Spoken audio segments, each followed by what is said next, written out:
Let me begin by saying that I really enjoyed director Siddharth Anand's last two films. Siddharth is Hindi cinema's reigning guru of the action entertainer. In both War and Pathaan, he found that sweet spot between serious, sexy and silly. He championed an inclusive, palatable patriotism, but also constructed whistle-worthy fan service for the superstars he worked with. You recall Hrithik Roshan's helicopter entry in War, in which even his colleagues, which includes Tiger Shroff's Khalid and Ashutosh Rana's Colonel Luthra, are crushing on the sheer Greek godness of Kabir. Or that moment in Pathaan, when Shah Rukh Khan's bloodied and bruised face comes into the light, it's the first time we see him, and he declares, "Zinda hai." KGF director Prashant Neel labels this genre anti-gravity cinema, meaning the film doesn't adhere to the laws of physics. It's really tough to pull off, and Siddharth has done it with panache. In Fighter, he sets up a harder task for himself by injecting his usually fantastical material with shots of reality. The 2019 Pulwama attack is a key plot point. He and co-writer Ramon Chib also take inspiration from the Bible for all fighter pilot movies, Top Gun and its sequel Top Gun Maverick. Like Tom Cruise's Maverick, Hrithik's squadron leader Shamsher Pathania is a daredevil pilot, the best of the best. At one point in Fighter, Patty, that's his call sign, also becomes an instructor like Maverick does in the second film. The first hour of Fighter has several scenes of the newly assembled Air Dragons team bonding. We get a camping trip, meals, bonfires, singing sessions, shero shairi, but none of it matches that effortless camaraderie and sexiness of the shirtless football match on the beach in Top Gun Maverick. However, there's a telling difference between the two films. In Top Gun Maverick, when a superior tells Maverick, "Your reputation precedes you," and Maverick says, "Thank you," the superior replies, "It wasn't a compliment." Here, the exact same scene transpires, but without the mischief or humor. Fighter is mostly deadly serious, especially about its patriotism. War and Pathaan were also films about soldiers who will not hesitate to lay down their life for India. In one scene in War, Kabir says, "Mera rishta sirf mere desh se hai naina, main India ka soldier hu, bas, aur kuch nahi."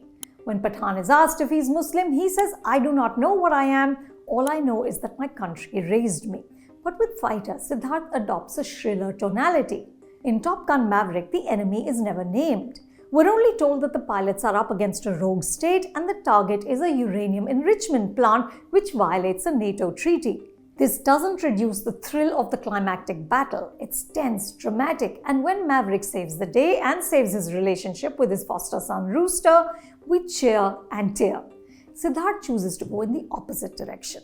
Fighter names and shames Pakistan. The top brass of the Pakistani army is portrayed as a gathering of ineffectual buffoons, and the apex enemy is a terrorist named Azhar Akhtar, who for reasons never explained has one glowering red eye.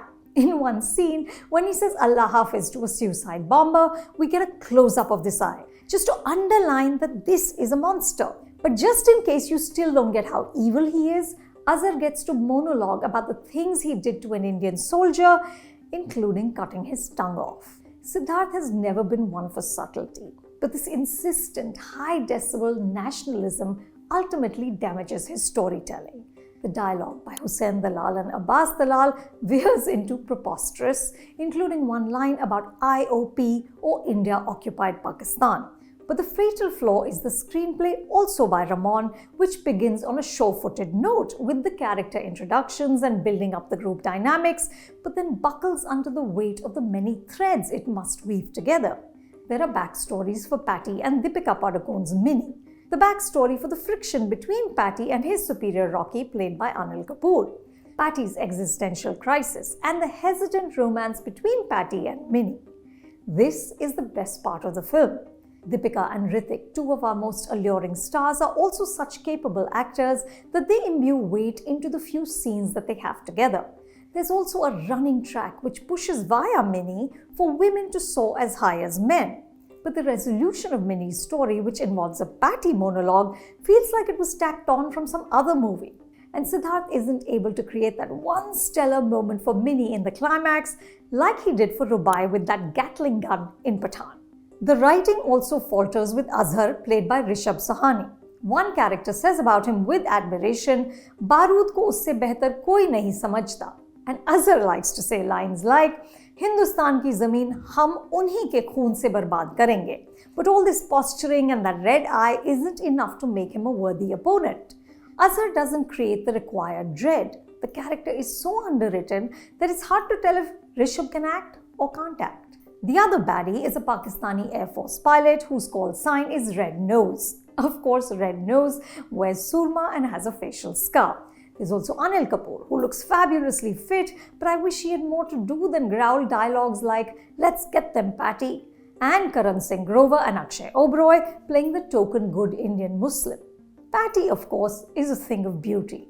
Siddharth has never been shy about using Hrithik's physical presence, so the camera fetishizes his body as it fetishizes the planes.